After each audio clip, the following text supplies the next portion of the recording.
검진은 과연 우리의 건강을 지켜줍니다. 여러분은 정기적으로 건강검진을 받고 계신가요? 많은 분들이 건강검진은 마치 의무처럼 여기고 해마다 빠짐없이 정원을 찾습니다. 이번에도 아무 이상 없습니다. 의사의 이 한마디에 안심하고는 돌아서며 생각합니다. 다행이야. 그래도 검진 받길 잘했어. 그러면서 또 1년을 보내죠. 그리고 그 다음 해가 오면 어김없이 검진을 예약합니다. 하지만 그 속에서 우리는 스스로에게 물어본 적이 있었을까요? 이 검진이 정말 내 건강을 잘 보고 있는 걸까? 내 몸에 꼭 필요한 검사이다? 혹시 더 중요한 문제는 놓치고 있는 건 아닐까? 우리는 정기검진이라는 말 속에 너무 익숙해진 나머지 그 과정이 과연 내 삶에 어떤 의미를 주는지조차 놓칠 때가 많습니다. 그리고 여기서 중요한 질문이 하나 더 떠오릅니다. 검진이 발견한 것이 정말 치료가 필요한 점이었을까? 이 물음은 아주 근본적인 회의를 불러옵니다. 그리고 이 회의가 바로 우리가 오늘 함께 나누어야 할 이야기의 시작점이 됩니다. 과잉검진과 불안건강을 해치는 역설. 많은 의료 전문가들은 이걸 모아 말합니다. 건강검진은 조기 발견을 통해 생명을 구할 수 있다. 이 말 자체는 틀리지 않습니다. 하지만 문제는 거기서 멈추지 않습니다. 검진은 어느 순간부터 조기 발견이라는 명목 아래 사람들의 불안함을 자극하고 있습니다. 그리고 이 불안은 또 다른 검사를 부릅니다. 조금만 더 확인해보자. 이 수치는 정상이 가깝지만 혹시 모르니 정밀검사를 해보자. 이렇게 시작된 검사들은 때로 불필요한 약 처방으로 이어지고 약은 또 다른 부작용을 부릅니다. 그 부작용은 다시 병원을 찾게 만들고 악순환은 계속됩니다. 이쯤 되면 우리는 물어야 합니다. 정말 이 모든 검사가 나를 위한 것입니다. 아니면 불안이라는 감정을 해결하기 위해 반복되고 있는 것입니다. 여기서 중요한 건 검진이 불필요하다는 말이 아닙니다. 우리가 말하고자 하는 건 내게 맞는 검진, 내 상황에 필요한 검사, 그리고 건강에 대한 올바른 이해가 더 필요하다는 점입니다. 정의 중심은 숫자가 아닌 삶입니다. 요즘은 숫자로 건강을 말합니다. 혈압, 혈당, 콜레스테롤, 체질량 지수. 검사표에 찍힌 그 수치들을 바라보며 한숨을 쉬고 조금이라도 기준에서 벗어나면 우리는 걱정합니다. 그러나 기억하십시오. 건강은 숫자가 아닙니다. 건강은 삶입니다. 밥을 먹고, 걷고, 잠을 자고, 웃고, 울고, 친구를 만나 이야기를 나누고 그 모든 것이 중화를 이루는 삶. 그것이 바로 건강입니다. 어떤 이는 수치는 모두 정상인데 늘 피곤하고 우울합니다. 또 어떤 이는 수치가 조금 벗어났지만 건강하고 활기차게 살아갑니다. 중요한 것은 내 몸이 내게 보내는 신호입니다. 그리고 그 신호를 듣는 법을 아는 것이 어쩌면 숫자보다 더 중요한 건강의 시작입니다. 현대의학의 빛과 그림자. 현대의학은 참으로 눈부신 발전을 이루었습니다. MRI, CT, 혈액 분석, 유전자 검사. 우리는 첨단 기술을 통해 몸속 깊은 곳까지 들여다볼 수 있습니다. 하지만 그 모든 기술 앞에서 우리는 점점 내 몸의 감각을 잃어갑니다. 조금만 아파도 병원을 찾고 약을 먼저 떠올리고 의사에게 모든 것을 맡겨버립니다. 우리는 몸의 주인이 되어야 합니다. 의사의 말은 참고해야 할 소중한 조언이지 맹목적으로 따를 명령이 아닙니다. 진짜 건강은 병원 밖에서 만들어지는 것입니다. 햇빛 아래서 걷고 제철 음식을 먹고 마음을 다스리고 가족과 웃고 친구와 울고 그런 시간들이 쌓여야 비로소 우리는 건강한 노년을 살아갈 수 있습니다. 검진보다 더 중요한 일상 건강의 지혜. 자, 이제 이런 질문을 드리고 싶습니다. 오늘 하루 나를 위해 어떤 건강한 선택을 하셨나요? 검진은 1년에 한 번일 수 있습니다. 하지만 우리는 매일 먹고, 자고, 움직이고, 숨 쉬며 살아갑니다. 그 매일이 건강을 만듭니다. 지금 이 순간, 물을 한 잔 마시는 것, 햇볕 아래에서 10분 걷는 것, 마음을 편하게 내려놓는 것, 이 모든 것들이 여러분을 병보다 멀게, 건강과는 더 가깝게 만들어줍니다. 건강은 병원에 떠나 있는 시간에 더 많이 만들어집니다. 그리고 그 시간을 어떻게 보내느냐가 우리를 더 오래, 더 행복하게 살아가게 하는 힘이 됩니다. 현대 의사들 공로, 그 이면의 그림자. 불과 몇십 년 전만 해도 사람들은 평균 수명이 50세만 넘어도 기적처럼 여겼습니다. 그러나 지금 우리는 100세 시대라는 단어를 너무나 자연스럽게 입에 올립니다. 이 모든 변화의 중심엔 바로 현대의학이 있었습니다. 사람들은 말합니다. 병원 덕분에 오래 사는 세상이 되었지. 약과 검진이 생명을 연장시킨 거야. 틀린 말은 아닙니다. 하지만 여기서 우리가 한 걸음 더 깊이 들어가 보아야 할 것이 있습니다. 정말로 현대의학은 만병통치일까요? 그 믿음은 과연 우리를 살리는 방향으로만 작동하고 있을까요? 이제 그 믿음을 조금 의심해봐야 할 때가 온 것 같습니다. 7부, 약을 권하지만 스스로는 피하는 의사들. 조금 놀라운 이야기를 드릴까요? 많은 의사들은 환자들에게는 정기검진과 약 복용을 권합니다. 이 약 드셔야 합니다. 이 검사는 꼭 하셔야 해요. 하지만 정작 그 의사 자신은 어떨까요? 그들은 그 많은 약을 정말 먹을까요? 그들은 그 복잡한 검사를 스스로 정기적으로 받고 있을까요? 놀랍게도 많은 의사들이 그렇지 않습니다. 왜냐고요? 그들은 경험적으로 알고 있기 때문입니다. 약과 검진만으로 수명이 획기적으로 늘어나는 것은 아니라는 것. 그리고 오히려 불필요한 치료가 몸을 더 약하게 만들 수 있다는 사실을 말이지요. 이러한 현장은 단순한 비판이 아닙니다. 그들은 누구보다 의학의 현장을 가까이서 보며 그 한제도 누구보다 잘 알고 있는 사람들입니다. 8부, 조기 발견이라는 명분 아래 일어나는 과잉 치료. 이제 이런 상황을 떠올려 봅시다. 검진을 통해 아주 작은 암이 발견됩니다. 의사는 말합니다. 지금 수술하시면 괜찮습니다. 미리 잔잔하는 게 좋겠어요. 환자는 불안합니다. 혹시 이걸 그냥 두면 나중에 더 커지는 건 아니다? 수술을 안 하면 나중에 고생하는 거 안다? 결국 수술대에 오릅니다. 문제는 그 아주 작은 암이 사실 평생 영향을 주지 않을 수도 있다는 점입니다. 하지만 한 번 절제한 장기는 돌아오지 않습니다. 그리고 수술 후의 후유증은 생각보다 오래갑니다.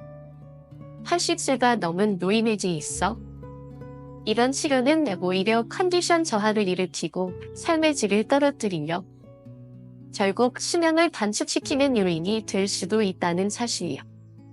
우리는 이 점을 반드시 고려해야 합니다. 검진을 받지 않아도 되는 나이가 있다는 진실이요. 사실 80대 이후의 삶에 있어 건강검진은 그리 중요한 요소가 아닙니다. 실제는 현직 의사로서 이 부분에 대해 약간의 회의적인 시선을 갖고 있습니다. 왜냐하면 수많은 검진이 숫자만을 보고 사람을 보지 않기 때문입니다. 정말 이상한 일이지요. 검진은 사람의 건강을 위해 만들어진 것입니다. 어느 순간부터 사람은 보지 않고 검사 수치와 기준치만을 쳐다보는 일이 되어버렸습니다. 정상 수치보다 약간 높으면 약을 처방하고 기준보다 조금 벗어나면 정력 하나를 붙입니다. 두절과 환자는 약을 안 먹을 수 없게 되고 더 많은 검사를 반복하게 됩니다. 하지만 그것이 정말 건강을 위한 길일까요? 우리는 이 질문을 스스로 답할 수 있어야 합니다. 수명품 뒤에 숨겨진 진실. 여성은 늘었고 남성은 왜? 1947년 일본인의 평균 수명이 처음으로 50세를 넘었습니다. 그때의 남녀의 수명 차이는 약 3년. 지금은 어떨까요? 무려 6년 이상 차이가 벌어졌습니다. 여성의 평균 수명은 꾸준히 늘었지만 남성의 수명은 제자리입니다. 왜일까요? 여기엔 뜻밖의 힌트가 있습니다. 예전엔 건강검진을 주로 남성들이 받았습니다. 회사 중심 사회 속에서 대부분의 직장인 남성들은 정기건강검진을 의무처럼 받았지요. 그렇다면 질문입니다. 건강검진이 정말 잠수에 도움이 된다면 남성 수명이 더 늘어났어야 하지 않을까요? 오히려 반대입니다. 건강검진을 더 많이 받은 남성의 평균 수명은 늘지 않았고 건강검진의 진위가 적었던 여성의 수명은 더 늘었습니다. 이 아이러니한 결과는 우리에게 많은 생각을 하게 합니다. 숫자라는 이름의 착각, 정상 수치는 누구를 위한 기준인가? 의료 현장에서 늘 중심에 있는 것이 있습니다. 바로 수치입니다.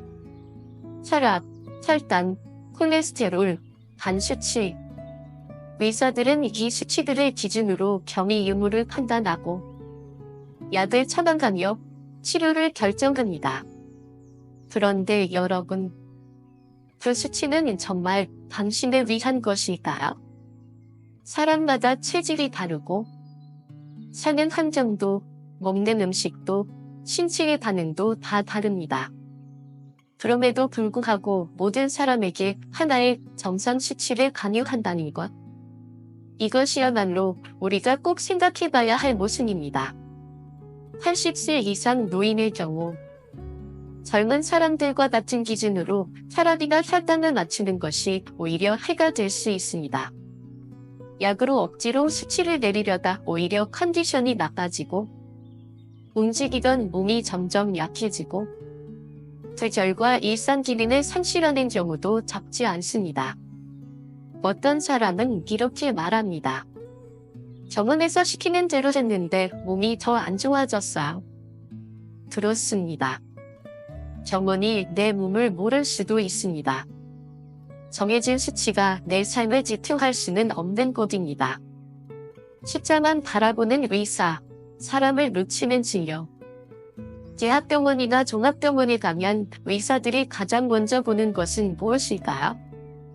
진찰 전에 미리 뽑아놓은 수치, 검사 결과입니다. 눈앞에 있는 환자의 얼굴보다 컴퓨터 화면에 떠있는 수치에 더 관심이 많습니다. 이런 진료 앞에서 우리가 정말 병을 고칠 수 있을까요? 사람을 보지 않고 숫자만 본다는 것. 그것은 의료가 점점 산업화되고 있다는 신호입니다. 의사가 환자의 숨결, 표정, 말투, 삶의 맥락을 들여다보지 않고 그저 수치만 보고 처방을 내린다면 그 치료는 더 이상 치료가 아닙니다. 특히 80세 이상의 고령자에게 이러한 진료는 더 위험합니다. 회복이 느리고 약에 민감하며 몸의 여유가 많지 않기 때문입니다. 그럼에도 불구하고 많은 의사들은 정상 수치에 맞추기 위해 약을 더하고 검사를 반복합니다. 이런 치료는 때로 사람의 남은 생명을 단축시키는 결과를 부르기도 합니다. 위로는 선택이어야 한다. 난이 시켜서 하는 일이 아니다. 위로는 본래 선택의 영역입니다. 내가 이 치료를 받을 것인지, 약을 먹을 것인지, 검사를 할 것인지, 그 모든 결정은 결국 나의 몫입니다. 하지만 지금 현실은 어떤가요? 많은 사람들이 의사 선생님이 하라니까. 다들 하니까 나도 해야 할 것 같아서. 이런 이유로 자신이 원하지 않는 검진과 치료를 받습니다. 특히 코로나 팬데믹 때 우리는 아주 뚜렷하게 이를 경험했습니다. 감염된 고령자에게는 가족이 허락 없이 인공호흡기가 삽입되었고 가족과 작별 인사도 하지 못한 채 고요히 떠나간 분들이 많았습니다. 이 얼마나 슬프고도 가슴 아픈 일인가요? 환자의 의지는 무시된 채 의료 시스템의 안전이라는 이유로 삶의 마지막 장면이 통제된 것이죠. 우리는 다시 한번 물어야 합니다. 과연 이대로 괜찮은가요? 내 삶의 방향을 정말 남에게 맡겨도 되는 걸까요? 병원에 돈이 되지 않으려면 이런 상황 속에서 우리는 또 다른 진실을 직면하게 됩니다. 그것은 바로 의료의 비즈니스화입니다. 의사들이 모든 환자를 친절하게 대해주는 이유는 단순한 선의만은 아닙니다. 그들도 병원이라는 회사 안에서 살아남아야 하기 때문입니다. 환자가 많아야 수익이 생기고 치료가 많아야 병원이 유지됩니다. 이런 구조에서 검사와 약이 줄어들면 병원은 어려워질 수밖에 없습니다. 그래서 때때로 조금의 감기 증세에도 약 5가지를 처방하고 혈압 수치 하나로 약을 권하고 검사를 줄줄이 연결하는 일이 일어납니다. 하지만 여러분, 이럴 때 우리는 깨달아야 합니다. 내 몸은 의사의 생계 수단이 되어서는 안 됩니다. 나는 정원의 봄이 아니라 내 삶의 주인공이어야 합니다. 생명은 수치가 아니다. 나를 아끼는 선택을 위하여. 이제 우리는 중요한 선택의 순간에 와 있습니다. 검진과 치료, 약과 수치, 이 모든 것들 속에서 우리는 무엇을 선택해야 할까요? 답은 단순합니다.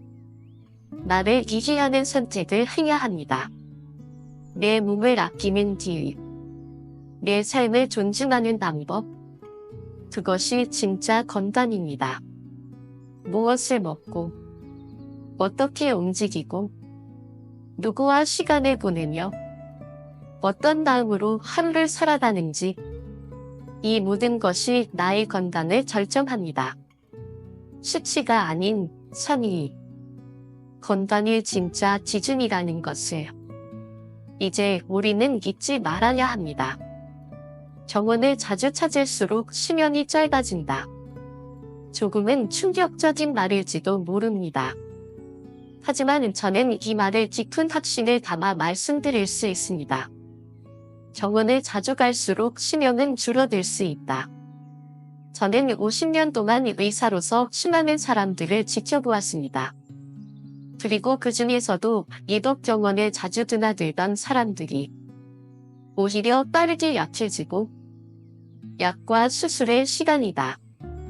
짧은 생을 마감하는 경우를 많이 보았습니다. 왜일까요? 병원을 자주 찾으면 검사를 더 많이 하게 되고 그 검사에서 이상이 발견되면 곧바로 치료를 받게 됩니다.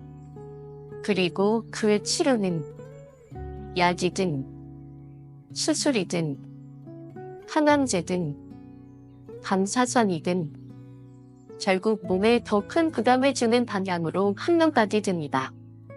항암제와 수술 생명을 살리는다, 고통을 더하는다. 암이 발견되면 대부분의 의사들은 한 목소리로 말합니다. 수술합시다. 항암제 치료가 필요합니다. 이 말은 거의 자동처럼 나옵니다. 환자의 상태나 나이, 생활 환경을 깊이 고려하지 않고 최근 치료라는 이름 말이야. 위장, 간, 자궁, 대장 같은 장기의 일부를 잘라내거나 죽음만큼 고통스러운 항암제를 권합니다. 그런데 여러분, 그 치료로 정말 낫는 사람이 얼마나 될까요? 수술은 장기의 기능을 떨어뜨리고 항암제는 온몸을 망가뜨리며 반사선은 피로와 고통을 안깁니다. 그리고 그 과정에서 몸은 점점 쇠약해지고 회복은 더 어려워집니다. 그 모든 것은 혹시 모를 미래의 위험을 막기 위한 조치일 뿐 지금 이 순간 내 삶의 질을 회복하는 방법은 아닙니다. 약은 정말 병을 고치는가? 약을 복용하는 것은 당연한 일로 여겨집니다. 기침이 나면 감기약, 열이 나면 희열제, 통증이 있으면 진통제. 하지만 이런 약들이 병을 고치기보다는 일시적으로 증상을 억누를 뿐이라는 사실 생각해 보신 적 있으신가요? 더 무서운 것은 부작용입니다. 예를 들어 감기약이나 희열제에도 아나필락시스라는 심각한 부작용이 있을 수 있습니다. 이 반응은 급성 쇼크로 호흡곤란, 의식저하, 심하면 사망에 이를 수 있습니다. 또한 기복 수술을 하게 되면 본바디에 상처가 생기고 그 상처 부위에 잔지들이 들러붙어 입착이 발생합니다. 이로 인해 잔이 막히면 극심한 고통과 위험한 상황이 발생할 수 있습니다. 수술이 암을 치료한다고 믿었지만 실제로는 암세포가 정상 조직 경계를 뚫고 더 커지는 계기가 되기도 합니다. 조직 발견은 행운이 아니라 다칠 수 있다. 의학계는 말합니다. 암은 조기 발견하면 고칠 수 있습니다. 검진을 통해 미리 찾아내면 수명이 늘어납니다. 하지만 제가 수많은 환자와 시간을 보내며 내린 결론은 이렇습니다. 암의 조기 발견은 반드시 행운이 아니다.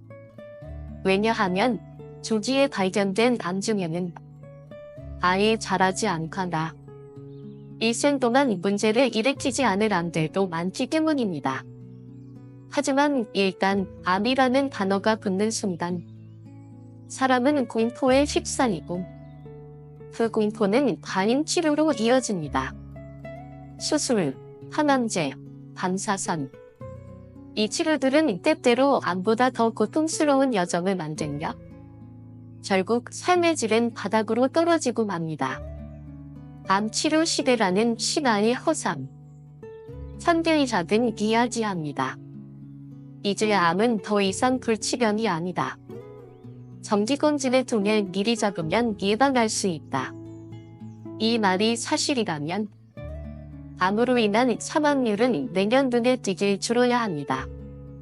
하지만 어떻습니까?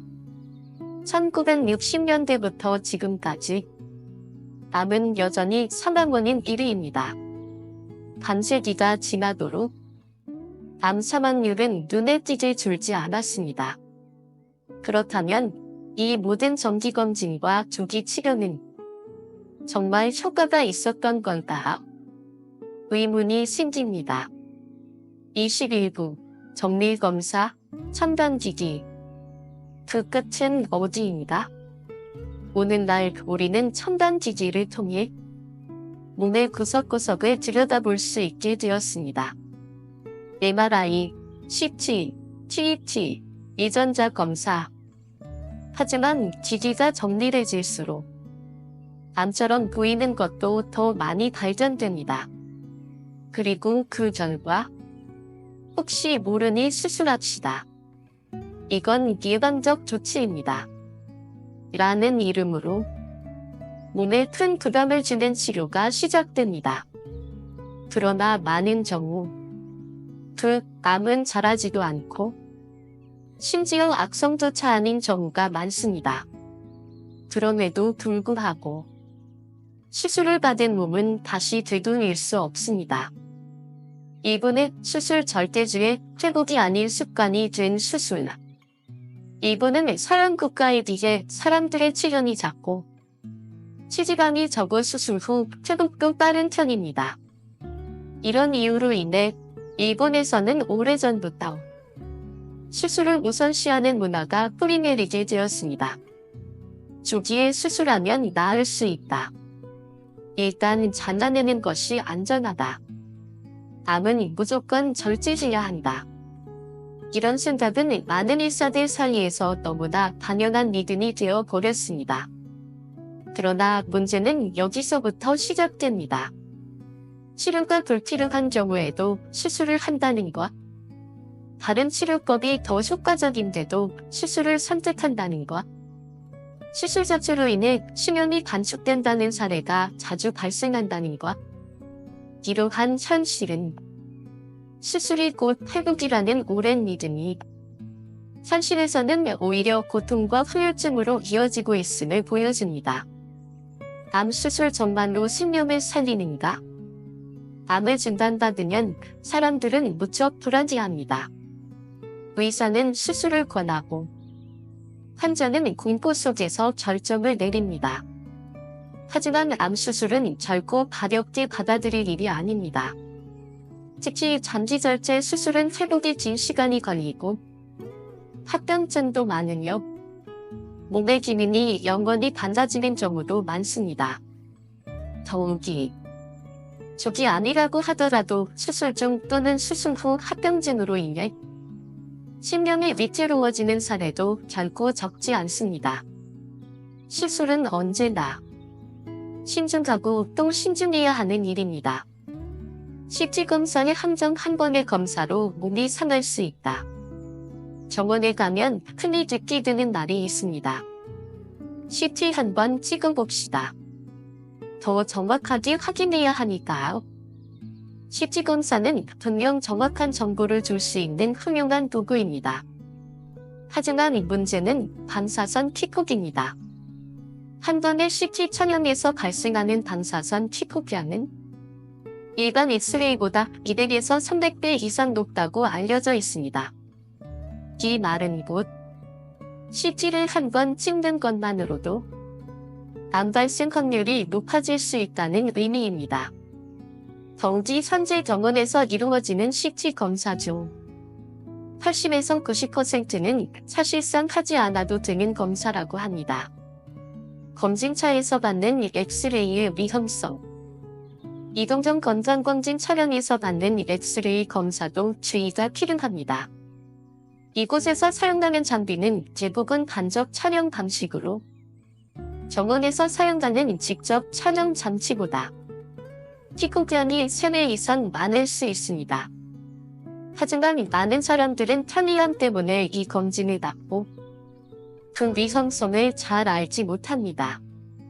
그리고 의사들조차 일단 찍고 보자는 식으로 의심이 생기면 CT부터 권유합니다. 이런 문화는 전과적으로 국민 전체의 방사선 노출을 늘리고 암 발생률을 높이는 원인이 되기도 합니다. 실제로 일본에서는 매년 약 2만 명이 의료 방사선 피폭으로 인한 암으로 사망하는 것으로 추정됩니다. 고해상도 검사의 역설 과잉 진단이라는 새로운 감. 최근 의사들이 뇌 정밀 검사, 고해상도 MRI, 고주파 CT 등 눈에 보이지 않던 아주 미세한 부분까지 찾아낼 수 있게 되었습니다. 이런 기술의 발전은 분명 놀라운 일입니다. 하지만 여기에도 또 다른 함정이 숨어 있습니다. 과잉 진단이라는 이름의 그림자입니다. 뇌에 아주 작은 종양이 발견되었다고 해봅시다. 그것은 평생 아무런 문제도 일으키지 않을 수 있습니다. 하지만 환자와 의사는 불안해집니다. 혹시 나중에 커지면 어쩌지? 지금 제거하는 게 낫지 않을까? 그 전과 치료하지 않은 치료를 받고 건강한 뇌조직이 손상되고 삶의 질이 급격히 저하되는 일이 벌어집니다. 이 모든 과정은 미세한 이산이라는 발견에서 시작됩니다. 하지만 그 발견이 항상 행운이라고는 할 수 없습니다. 이제는 묻고 선택할 때입니다. 나를 위한 건강이란 무엇인가? 지금까지 우리는 수술, 검사, 약, 진단, 치료, 이 모든 의료 행위 속에 숨겨진 그림자들을 살펴보았습니다. 이제 여러분께 조용히 질문을 드리고 싶습니다. 당신의 건강을 지키는 데 있어 가장 중요한 것은 무엇인가요? 검사 수치인가요? 기계가 찾아낸 작은 점인가요? 아니면 내 몸이 매일 보내는 느낌과 신호일까요? 건강은 결코 병원에서만 만들어지지 않습니다. 건강은 내 생활 속에서 만들어지는 것입니다. 잘 자고, 좋은 사람과 이야기 나누고, 따뜻한 햇살 아래서 산책하고, 몸의 소리를 듣고, 불안을 내려놓고, 하루하루를 소중히 살아가는 것. 그것이 바로 노년을 건강하게 살아가는 가장 지혜로운 길입니다. 뇌 정밀 검사, 진짜 필요한가요? 병원에서 검진을 받다 보면 특히 중장년 이후에는 이런 말을 자주 듣게 됩니다. 정밀 뇌검사 한번 해보시죠. 미리 보면 예방할 수 있습니다. 이 말, 처음엔 굉장히 친절하고 과학적으로 들립니다. 하지만 우리는 이 친절한 권유 뒤에 숨은 심리적 함정을 알아야 합니다. 뇌는 인간의 가장 중요한 기관 중 하나입니다. 그래서 작은 이상만 발견되어도 사람들은 깊은 불안에 빠지게 됩니다. 작은 흉터, 미세한 혈관 손상, 뇌조직의 변화, 이 모든 것들이 나이가 들면서 누구에게나 나타날 수 있는 정상적인 노화 현상일 수도 있습니다. 그럼에도 불구하고 검사에서 그런 변화가 발견되면 의사는 말합니다. 조기에 조치해야 합니다. 더 정밀한 검사가 필요합니다. 그 순간부터 사람의 마음은 흔들리고 불안은 시작됩니다. 과잉 진단이 부른 불필요한 치료. 이러한 불안감은 곧 불필요한 약물 치료 혹은 불필요한 수술로 이어지기도 합니다. 실제로 많은 뇌검진 결과에서 나타나는 작은 결절이나 비정상적인 구조는 평생 아무런 증상을 일으키지 않는 경우가 대부분입니다. 하지만 그런 결과를 받은 사람은 그날 이후로 달라집니다. 하루에도 수십 번 내 머릿속에 무언가 있다. 내 생각이 휩싸이고 결국 더 많은 검사를 받고 의사의 권유에 따라 치료까지 받는 일이 생깁니다. 이 과정에서 삶의 질은 점점 떨어지고 심지어 몸보다 마음이 먼저 무너지기 시작합니다. 검사가 오히려 불안을 부른다. 의학적으로는 정상이라 해도 검사 결과에 나온 단어들, 작은 변화, 정리한 이상, 모니터링 요맘, 이런 말들은 환자에게는 충격으로 다가옵니다. 특히 뇌에 관한 문제는 혹시라도 치매가 되는 건 아니다? 언제 갑자기 쓰러지는 건 아니다? 라는 공포를 자극하게 됩니다. 이런 심리적 부담은 오히려 건강에 훌륭한 스트레스로 작용하고 식욕 저하, 불면, 우울, 피로 등 심리적 문제를 동반하게 됩니다. 결국 검진은 건강을 확인하는 일 아니다. 불안을 만들어내는 기기가 되어버릴 수 있습니다. 검진은 언제, 누구에게 필요한가? 이 모든 말이 뇌정밀 검사가 전혀 필요 없다는 뜻은 아닙니다. 분명 검사가 꼭 필요한 사람도 있습니다. 지속적인 두통이 있는 경우, 말이 어눌해지는 심장학적 이상이 있는 경우, 뇌졸중 가족력이 있거나 혈관 질환 위험이 있는 경우, 이런 경우엔 의사의 실시간 판단 아래 정밀검사가 생명을 지키는 도구가 될 수 있습니다.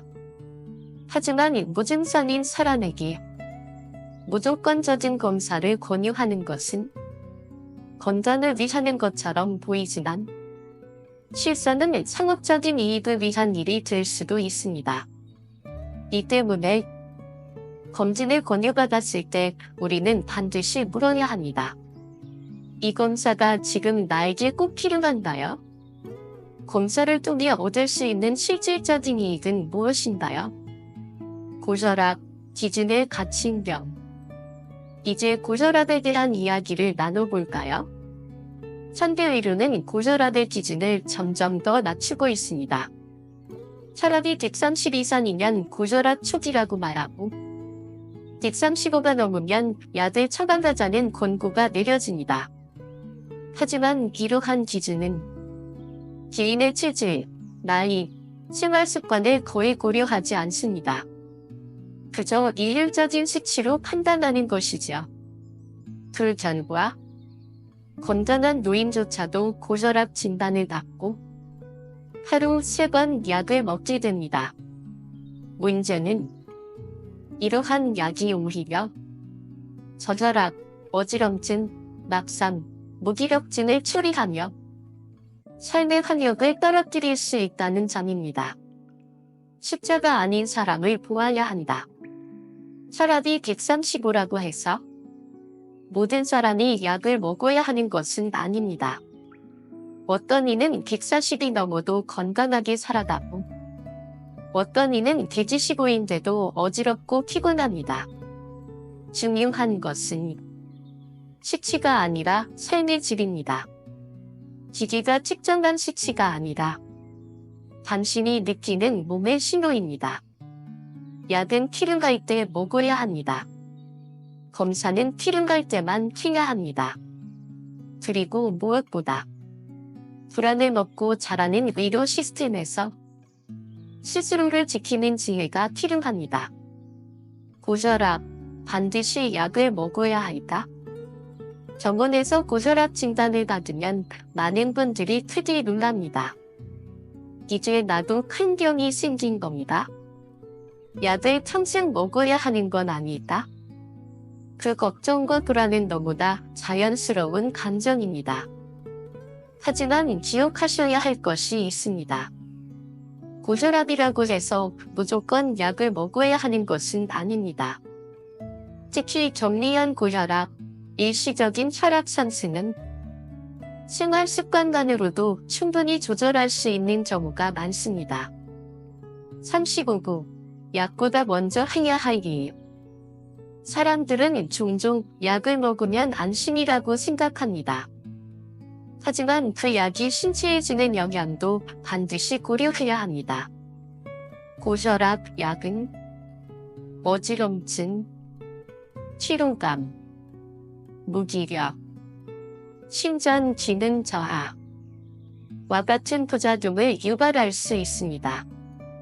게다가 약물에 지나치게 의존하게 되면 생활 습관 개선의 필요성을 느끼지 못하고 몸 전체가 약에 길들여지는 삶이 되어버릴 수도 있습니다. 그렇다면 약을 대신에 우리가 먼저 해야 할 일은 무엇일까요? 몸이 먼저 원하는 변화 생활 습관 개선. 고혈압을 자연스럽게 조절하는 가장 좋은 방법은 생활 습관을 바꾸는 것입니다. 식이요법, 나트륨, 소금, 섭취를 줄이고 가공식품보다 자연식, 채소와 과일을 더 많이 드시는 것이 좋습니다. 규칙적인 운동, 가벼운 걷기 운동만으로도 혈압이 완만히 낮아질 수 있습니다. 심호흡을 하며 천천히 걷는 것만으로도 몸은 스스로 안정을 찾습니다. 체중 조절. 체중이 2kg만 줄어도 혈압은 놀랍도록 개선될 수 있습니다. 스트레스 관리. 명상, 요가, 조용한 음악 듣기, 정원 가꾸기, 바느질처럼 마음을 평온하게 하는 활동은 혈압 안정에 탁월한 효과가 있습니다. 이 모든 습관은 하루아침에 바뀌지 않지만 조금씩 실천하면 어느 순간 자연스럽게 몸이 변합니다. 고혈압이라는 말에 휘둘리지 마세요. 고혈압 진단을 받은 순간 많은 분들이 큰 병이 걸린 것처럼 느끼고 두려움에 사로잡힙니다. 물론 고혈압은 주의가 필요한 질환입니다. 그러나 지나친 걱정, 그리고 무조건적인 약물 위주는 오히려 건강을 더 해치는 원인이 될 수 있습니다. 이럴 때 필요한 것은 몸을 믿고 습관을 바꾸며 시간을 들여 조절해가는 지혜입니다. 삶의 리듬을 느긋하게 맞춰가다 보면 몸은 자연스럽게 안정되고 수치는 천천히 제자리를 찾아갑니다. 고혈압, 내 몸과 친해지기. 여기서 중요한 포인트는 하나입니다. 내 몸을 적으로 보지 말고 친구로 여겨야 합니다. 차라리 조금 높다고 해서 내 몸을 나무라거나 억지로 수치를 낮추려 하지 말고 왜 그런 신호를 보내는 걸까 하고 몸의 언어에 귀 기울이는 것이 더 중요합니다. 이런 마음가짐이 바로 진짜 건강한 노년의 시작이 됩니다. 혈당 검사, 수치보다 중요한 것은 해석. 이제 혈당 검사에 대해서도 이야기해 보겠습니다. 당뇨병은 많은 사람들이 두려워하는 질환입니다. 그래서 혈당 수치 하나에 크게 반응하는 분들도 많습니다. 하지만 기억하세요. 혈당 수치는 늘 변합니다. 전날 무엇을 먹었는지, 잠은 얼마나 잤는지, 스트레스는 어느 정도였는지, 운동을 얼마나 했는지에 따라 혈당 수치는 쉽게 흔들릴 수 있습니다. 따라서 한 번의 검사 결과만으로 당뇨를 진단하는 것은 신중하게 생각해야 할 문제입니다. 공복 혈당 수치, 그것만으로 판단하지 마세요. 공복 혈당이 110을 넘었다고 해서 큰일이다, 당뇨병이다 하고 걱정하실 필요는 없습니다. 공복 혈당은 검사 전날 늦게 먹은 식사, 새벽 스트레스 반응, 수면의 질 등 여러 요소에 영향을 받기 때문입니다. 중요한 것은 수치 자체가 아니라 그 전화의 추이입니다. 한 번의 결과보다 지속적인 패턴을 보는 것이 더 의미 있습니다. 걱정이라는 병이 더 무섭습니다. 많은 분들이 검사 결과에 민감하게 반응합니다. 수치가 기준보다 약간만 높아도 나는 큰 병에 걸린 거야? 라는 불안감에 빠지게 됩니다. 하지만 불안이라는 감정은 그 자체로 몸에 해롭습니다. 심장 박동이 빨라지고 소화가 안 되고 잠을 이루지 못하고 결국 진짜 병을 부르는 요인이 됩니다. 검사는 건강을 지키기 위한 도구입니다. 그 도구가 오히려 나를 병들게 해서는 안 됩니다. 혈당 수치에 휘둘리지 않기. 건강검진을 받고 혈당 수치가 조금 높게 나왔다고 가정해봅시다. 많은 사람들은 그 순간부터 당뇨병이라는 단어에 사로잡히게 됩니다. 하지만 여러분, 혈당이 다소 높다고 해서 곧바로 당뇨병인 것은 아닙니다. 그날의 식사, 그날의 스트레스, 전날의 수면 상태, 심지어 치료하는 시간대에 따라도 혈당은 쉽게 흔들릴 수 있는 민감한 수치입니다. 그럼에도 불구하고 단 한 번의 수치로 인해 즉각적인 약물 치료가 시작되는 경우가 많습니다. 약물보다는 습관, 몸은 습관을 갖는다. 우리가 진심으로 기억해야 할 말이 있습니다. 몸은 약을 담지 않습니다. 몸은 습관을 담습니다. 당뇨병을 예방하거나 관리하는 가장 중요한 방법은 바로 생활 습관의 전환입니다. 식사 조절, 당분이 높은 음식, 가공식품 줄이기, 운동, 매일 30분 가벼운 걷기, 스트레스 관리, 명상, 기도, 일지 쓰기, 쉬면, 일정한 수면 습관 유지. 이러한 실천은 혈당 수치보다 훨씬 더 몸에 직접적이고 건강한 영향을 줍니다. 검진 결과는 절대 기준이 아니다. 혈당 검사는 분명 당뇨병 위험을 알 수 있는 유용한 도구입니다. 그러나 그것은 어디까지나 도구일 뿐, 삶을 결정짓는 판결문이 되어서는 안 됩니다. 많은 사람들이 숫자에 휘둘립니다. 내 수치가 기준보다 높다. 그러나 숫자보다 중요한 것은 지속적인 전화, 나만의 패턴, 나의 맹 상태에 대한 자각입니다. 모든 사람이 같은 검사를 받아야 하는 것도 아닙니다. 내 상태에 맞는 검사, 내 몸을 위한 검사만이 진정한 예방이자 비료입니다. 80세 이후의 암, 굳이 제거하지 않아도 되는 이유. 이제 우리가 다루게 될 주제는 조금 더 깊고 어쩌면 철학적인 이야기입니다. 바로 80세 이후 암 치료에 대한 선택입니다. 치료자는 말합니다. 지금 내지 암이 발전된다 하더라도 통증이 심하거나 일상생활이 어려운 것이 아니라면 굳이 제거하지 않겠다. 이 말은 단지 병원 치료를 거부하겠다는 고집이 아닙니다. 그 안에는 다음과 같은 깊은 통찰이 숨어 있습니다. 암은 갑자기 자라지 않는다. 암은 보통 한 개의 세포가 변화하며 시작됩니다. 그리고 1cm 크기의 종양이 되기까지 보통 10년이 걸린다고 합니다. 그 말은 지금 발견된 암은 이미 오래전부터 내 몸 안에 있었다는 의미입니다. 암이 3년 후 재발했다. 이 말은 암이 다시 생긴 것이 아니라 그 당시 이미 다른 곳에 퍼져 있었던 암이 이제야 자란 것일 가능성이 높습니다. 나이가 들수록 암은 느리게 자란다. 나이가 들수록 암의 진행 속도는 느려지고 전이 가능성도 줄어듭니다. 80세가 넘은 사람에게 있어 암은 더 이상 급한 문제가 아닐 수도 있습니다. 그보다는 평소 식사할 수 있는 힘, 주변과 대화할 수 있는 정신력, 일상을 살아갈 수 있는 체력, 이 세 가지가 훨씬 더 중요합니다. 그런데 수술이나 항암 치료는 이 모든 능력을 앗아갈 수 있습니다.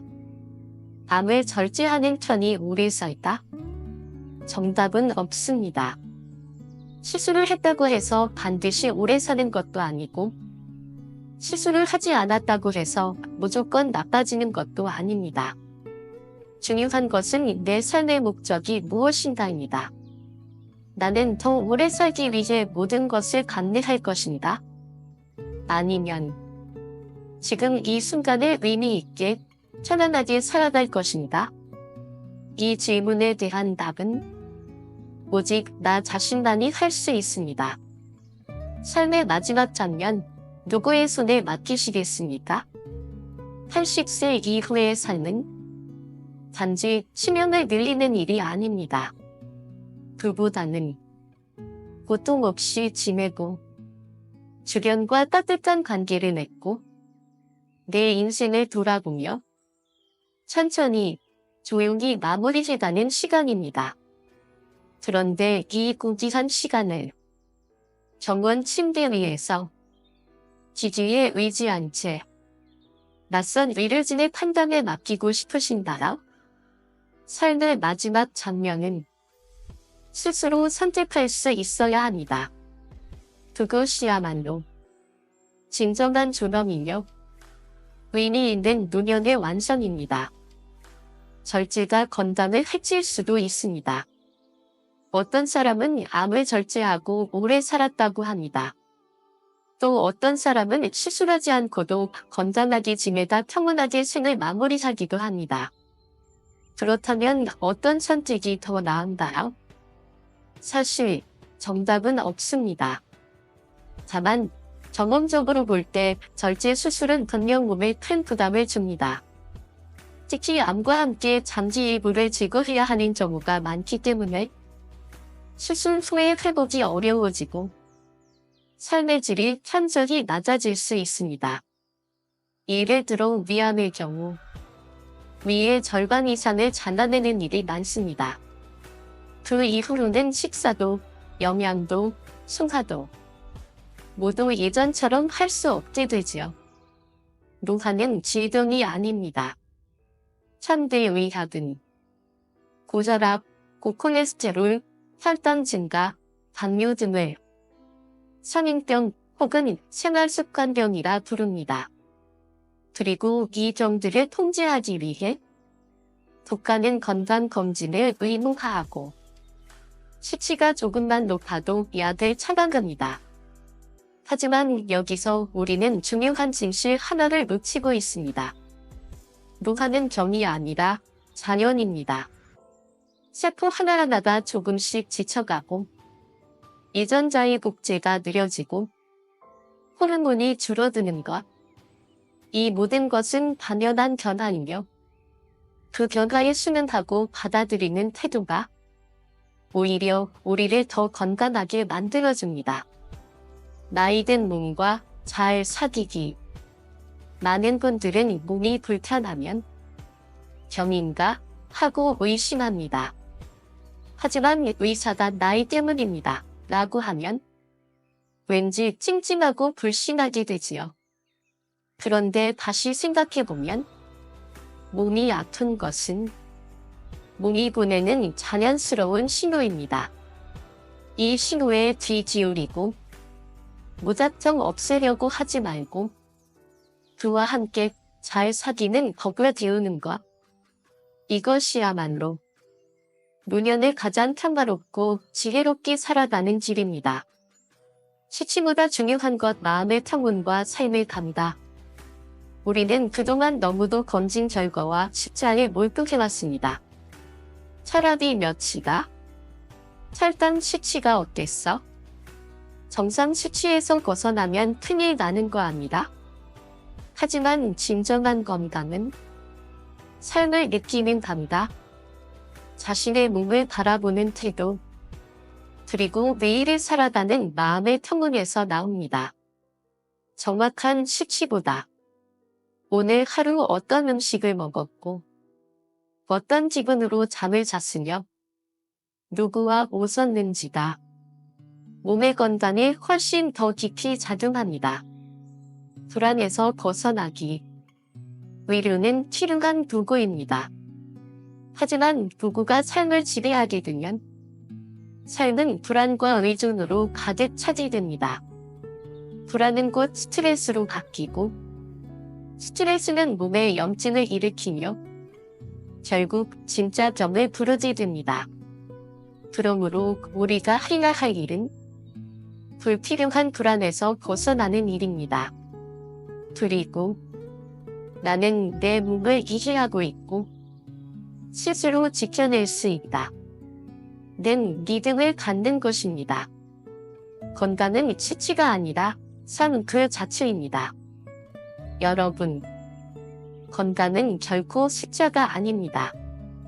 검진 결과표에 적힌 수치도, 지지가 찍어낸 그래프도 결코 내 인생의 대신 설명해주지 않습니다.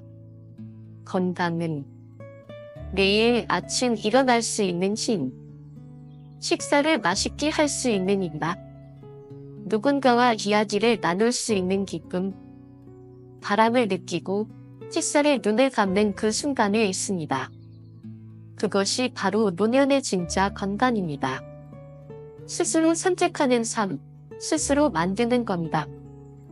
이제 우리는 하나의 결론에 도달합니다. 검진과 약, 수술보다 더 중요한 것은 스스로의 삶을 선택하고 스스로 건강을 관리하는 능력입니다. 나의 상태를 인식하고 나의 마음을 들여다보며 불필요한 의료 행위를 거르고 진짜 나에게 필요한 건강법을 찾아가는 것. 이것이야말로 우리가 만들어 나가야 할 노년의 지혜이며 삶의 자립입니다. 당신의 건강은 당신의 것입니다. 마지막으로 이 말씀을 꼭 전하고 싶습니다. 여러분의 건강은 정원의 것이 아닙니다. 의사의 것도 아닙니다. 그 누구의 것도 아닙니다. 그것은 오직 여러분 자신의 것입니다.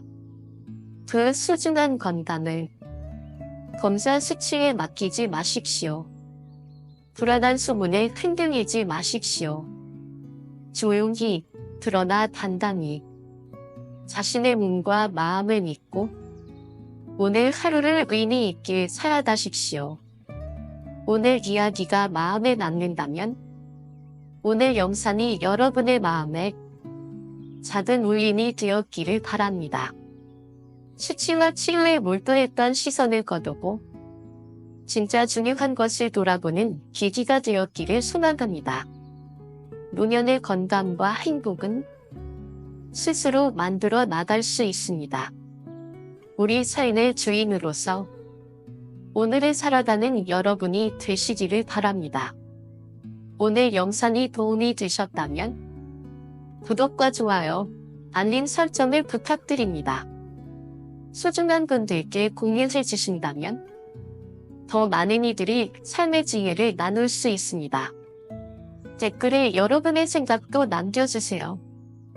같은 시대를 살아가는 사람들의 이야기로 이 공간은 더욱 따뜻해질 것입니다. 함께 나누는 삶은 더욱 아름답습니다. 다음 영상에서 더 깊은 이야기로 찾아뵙겠습니다. 감사합니다.